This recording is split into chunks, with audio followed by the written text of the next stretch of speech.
Okay, 12 through 17. Therefore, okay.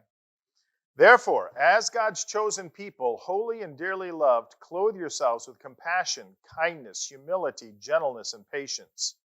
Bear with each other and forgive one another if any of you has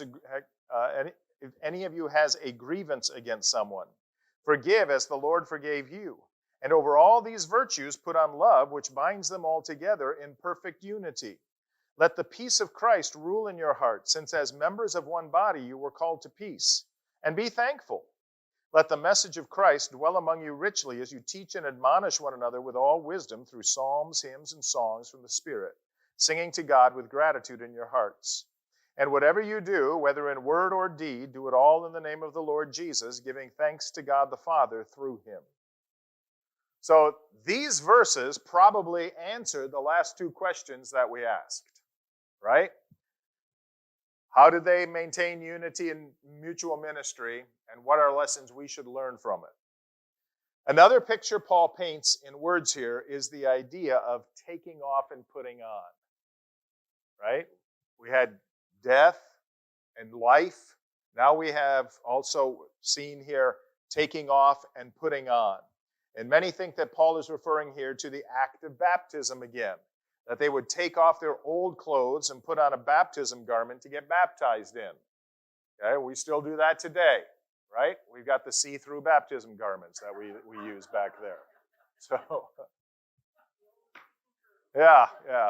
We, some of you are aware of that. And that's why we usually tell them either put on two or bring a swimsuit and a t-shirt.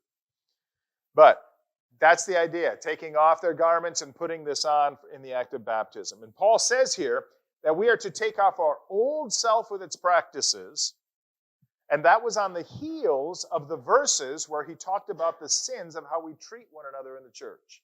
We're to take that off. The sinful ways that we treat each other in the church, no more. That shouldn't be a part of our life, shouldn't be a part of our fellowship. And here it says that we are to put on 5 things, and they all have to do with our attitude and treatment of others.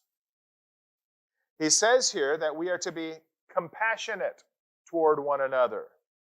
It means being merciful toward one another.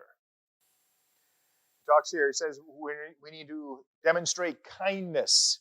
That's being useful and helpful to others.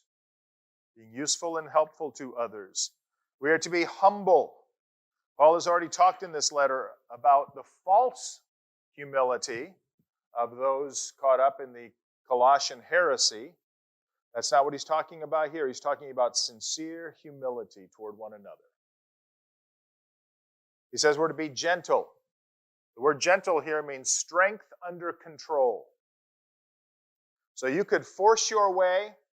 You could make them do it. You could be a bull in a china shop. But instead you choose to pull back and rein yourself in for the good of others. And patient means you don't get easily upset or angry with others, that you've got a very, very, very long wick.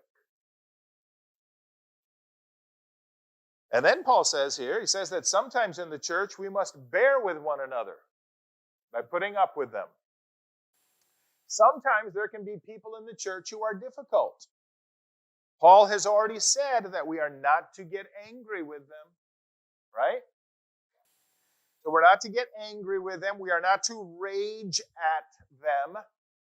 We are not to talk about difficult people behind their back, all right? But we are to be humble and kind and gracious. Well, so he says here, sometimes you bear with them, right? And if you have a grievance, he says, that word means that if you have any complaint against another, what do? You forgive. You forgive. I have a grievance against that person in the church. Do I hold on to it? Do I harbor it?